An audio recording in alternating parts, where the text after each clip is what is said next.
I'm a baby boomer. I was born just after the war. We've probably had the longest period of peace and prosperity globally, I would say, from that time. I've put a little bit of modest money away so I can hand something down to my family when I pass on, largely because I've never spent more money than I've earned, and I've been prudent, and I've worked moderately hard. Now, it always seems to me as a complete surprise to politicians how countries get in debt. Let me explain, because I don't think you really understand it.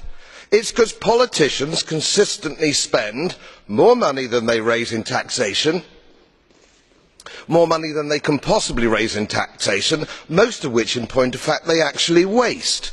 The reason we're talking about countries which are broke, and they are broke, is because their ridiculous, ineffective, ignorant politicians consistently spend more money than they can raise, and then they borrow, and worse, they then print money, because politicians and their central banks have a machine which prints money.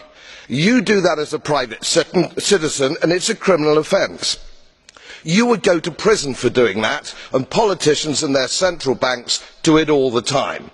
Let me explain to you that these countries are broke, and they're broke because of their own stupid leadership and politicians, and it's immoral to ask ordinary taxpayers of any country to pick up the tab for failed politicians and failed banks.